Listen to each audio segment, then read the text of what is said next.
pessoal, tudo bem?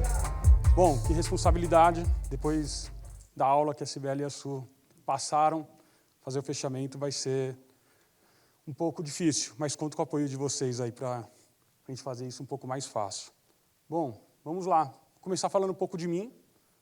Me chamo Everson Ávila, moro em Bragança Paulista, venho para cá todo dia, acabo um trajeto de mais ou menos 4 horas diária, mas não sou bragantino, torço para o Corinthians. Sou casado, vai fazer 18 anos esse ano, que minha esposa estamos juntos. Tenho 2 filhos, Guilherme e Gabriel, e meu hobby é jogar tênis. Falando um pouquinho carreira, então, sou formado em análise de desenvolvimento de sistemas, sei que não tem nada a ver com facilities, mas caí em facilities em 2010, no Banco Santander. Na época, eu gerenciava o sistema de manutenção do Santander e cuidava de indicadores. E ali que eu comecei a jornada em facilities, aprendendo todo esse universo que a gente tem hoje. Durante esse tempo, eu passei por empresas de manutenção, empresas de serviço, atendi diversos clientes, principalmente bancos. Foi quando tive uma mudança de carreira para o iFood em 2018. Do iFood, eu fui para a Móvel, que era a dona do iFood, a holding. Depois passei por Cint, que era uma empresa também ali do grupo.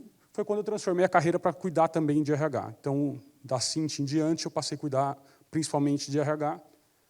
Passei por Turbi também, que é uma empresa, uma startup de locação de veículos, e estou atualmente no Podpah. Vou contar um pouquinho dessa história, onde a gente passou por essa expansão maluca, em 6 meses. E é isso, esse sou eu. Então, vou falar um pouco do Podpah, até para dar um pouco de contexto para vocês, tudo o que aconteceu e tudo o que nós somos, por que crescemos tanto. Mas para falar de quem somos hoje, do nosso futuro, preciso falar um pouco como que a gente começou. Então, em 2020, o Podpah inicia sua história como podcast.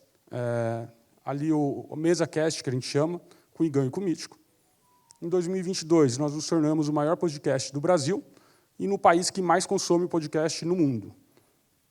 E aí a gente decide fazer uma mudança de chave. Naquele momento, a gente poderia nos transformar em uma rede de podcast, assim como outras empresas fizeram do segmento, mas nós decidimos seguir como um hub de conteúdo, então um hub de entretenimento.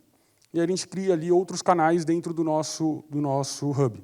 Então, o Rango Brabo, que tem Diogo Defante, que é um humorista que trabalha inclusive na Globo, Casa TV, entre outros lugares, com a Thaís Oca. Quebrada FC, que nós temos Marcelinho Carioca, Marcos Assunção Souza e outros participantes. O Podpah Visita começou com o Scooby, surfista, e hoje nós estamos com a Menina Veneno. Batalha da Aldeia, onde a gente faz transmissões de rima. Podpah Care e Kings League. Então, esse foi nosso caminho que fizemos ali em 2022 em diante. E nos estabelecemos como referência nacional em diferentes universos, não só como podcast, mas em vários conteúdos diferentes. Então, nossa audiência passou a nos buscar como para esporte, humor, cultura urbana, games e música. E agora, nesse ano, nós fizemos uma nova transformação, passamos de hub de conteúdo e tornamos uma TV, a TV Podpah. E essa é a nossa nova grade. Então, temos diversos programas novos que estão nascendo agora no decorrer do ano e programas também especiais que acontecem pontualmente no decorrer do ano. Esse é nosso ecossistema, o Podpah passa a ser uma holding com diversas empresas dentro desse segmento, dentro dentro do Podpah. Inclusive, temos ali uma hamburgueria que fica na Vila Madalena, o Podpah Records, que nasceu agora, que é muito voltado para a música. A ideia é a gente fomentar o meio musical, muito como que a MTV fazia. A Black Yellow, que é uma agência que trabalha com marcas de fora que querem participar aqui. Então, recentemente, nós trouxemos o Shaquille O'Neal para participar aqui, fazer toda a agenda dele no Brasil. E Miami Dolphins, entre outras marcas que participam com a gente também. Lançamos um time na Kings League, que é o Podpah Funkball. Temos a Madhouse TV, que é em parceria com a Fúria, que transmite eSports, então desde o campeonato de CS, Counter-Strike, CS, LoL, entre outras coisas. O Podpah Pro, que é voltado para a educação. Esse outro ali eu vou deixar como um mistério para a gente falar no futuro, mas esse é o nosso ecossistema. Então, o Podpah ele passa a ter 100 colaboradores, mais 100 colaboradores, atualmente somos 104. Temos diversas áreas como produção, mídia, atendimento, redes sociais, RH, jurídico, facilities também. E aí foi importante que, quando desenharam isso, tem várias outras áreas que não tá listada, mas facilities foi algo orgânico que foi listado pela empresa. Então, sinal que a gente conseguiu sentar na mesa e participar dessa transformação que o Podpah está participando. Aí falei um pouco do Podpah, consegui trazer uma dimensão de quem nós somos, além do MesaCast. E aí eu vou falar um pouco da transformação que a gente fez, conduzindo times em ambientes de mudança constante. Então, vamos lá, nosso desafio. Eu entro no Podpah para conduzir esse processo de mudança. O Podpah ficava em um prédio de 500 metros quadrados, e a gente tinha um desafio de mudar para um espaço novo, de 6.500 metros quadrados, em 6 meses. Quase enlouqueci, perdi cabelo, engordei, fiquei sem ver meus filhos alguns dias, alguns meses, mas cumprimos essa missão, o escritório está lindo. E ali, a gente, quando faz essa mudança, a gente faz pensando numa projeção para 10 anos. Então, a gente fala, vamos sair de 6.600 metros quadrados, 500 metros quadrados, vamos crescer pensando já nos próximos 10 anos. Então, são 6.500 metros quadrados, 150 estações de trabalho, e aqui eu vou falar que é mais ou menos 7 estúdios. Porque lembra quando eu falei para 10 anos? A gente não imaginava que isso aconteceria tão rápido. Então, a gente já improvisa estúdio em lounge, onde a gente tem descompressão, improvisou em sala de trabalho, em sala de reuniões. Então, tem dia que eu tenho 10 estúdios, tem dia que eu tenho 7. Depende de onde que a gente vai precisar gravar no momento, a gente sempre improvisa para atender a nossa demanda. E aí, o crescimento rápido, ele gera um caos inevitável. A gente acaba tendo que conduzir diversas coisas ao mesmo tempo. É engraçado que esses dias a gente estava fazendo uma gravação que vai para o ar agora na semana que vem, que é de um reality, e dentro de uma sala de reunião tinha 4 sósias do Faustão. Então, essa é um pouco da nossa dinâmica. Só que, ao mesmo tempo, a gente tem que ter toda a seriedade de fazer a entrega. Então, tem dia que eu tenho 5, 6 gravações rolando ao mesmo tempo, com diversos visitantes, desde parceiros comerciais a possíveis investidores, e a gente precisa conseguir controlar e organizar tudo isso. E aí a missão é transformar a pressão em funcionamento orgânico, sem perder a nossa cultura. E aqui a gente vai conectar muito com o que a Su e a Cibele falaram, de cultura. A ideia é isso. E nesse cenário, qual que foi a minha estratégia? Então, quando eu entrei, era só eu, no meio disso tudo.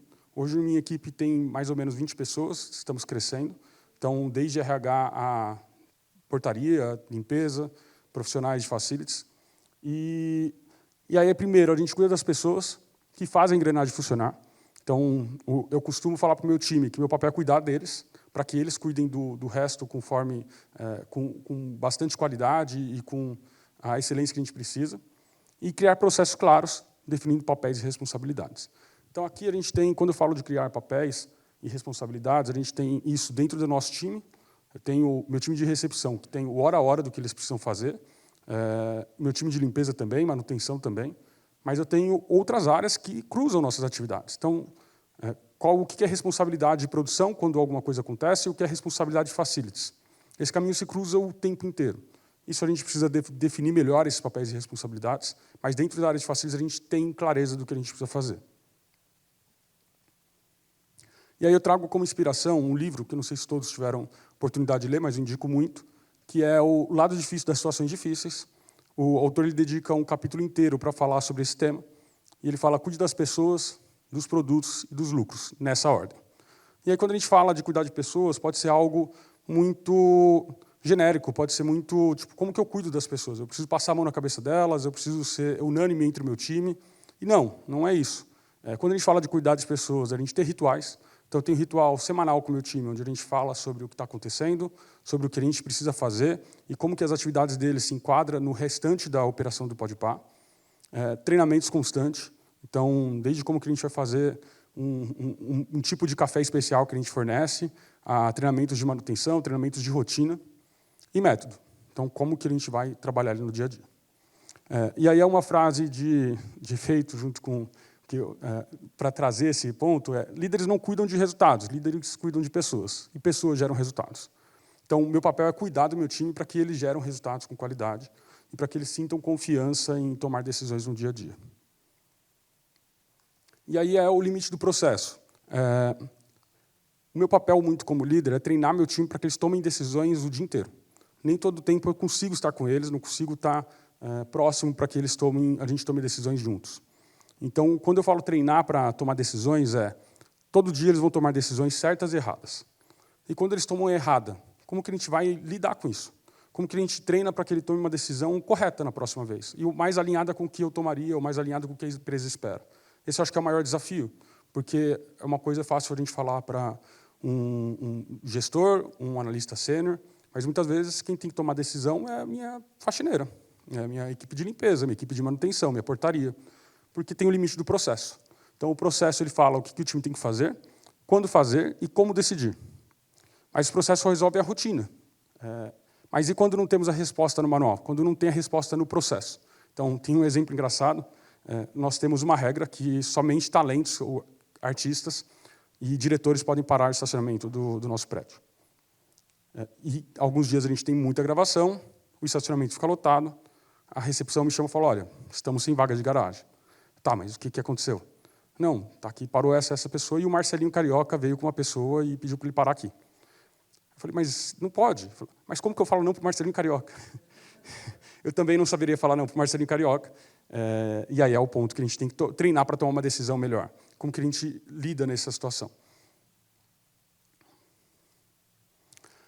E aí, quando não tem resposta no processo, é onde que a cultura assume o controle. O time é treinado diariamente para tomar decisões quando a regra acaba.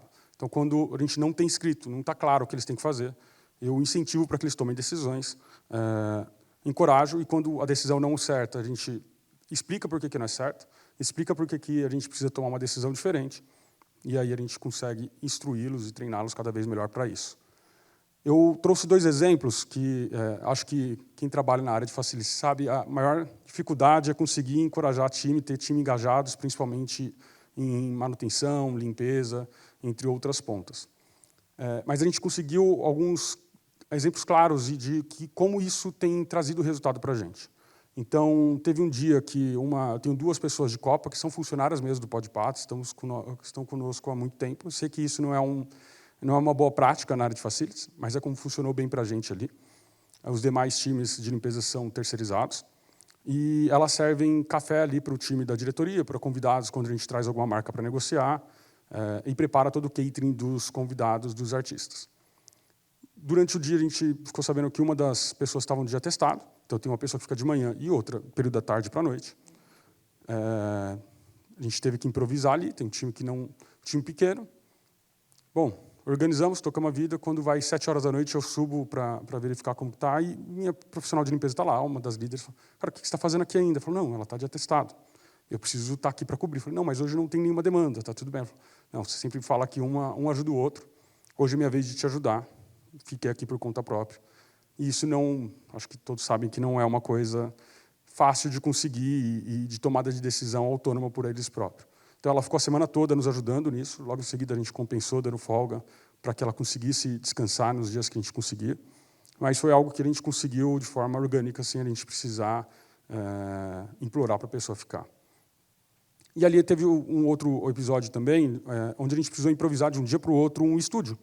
Nós tiramos uma sala de trabalho, desmontamos tudo e montamos um estúdio provisório para que a gente fizesse algumas transmissões. Durante o dia, o no-break que a gente levou não funcionou. Estava no meio de um monte de reuniões, como disse, também cuido de RH. Estava numa reunião com a diretoria, não conseguia ali atender as ligações do meu técnico de manutenção. Quando desço, 8 horas da noite, vejo ele passando um cabo no meio do meio dos estúdios, no meio das estações. Falo, cara, o que está acontecendo aqui? Ele falou, não, o no-break não funcionou. Não podia ir embora sem deixar o estúdio com a energia do no-break. Peguei um cabo aqui que a gente tinha, coloquei ali no no-break central e vai funcionar. Isso são tomadas de decisões que a gente treina para que eles façam diariamente. Nem sempre vão acertar. A gente treina para que cada vez mais esse nível de acerto aumente. É isso.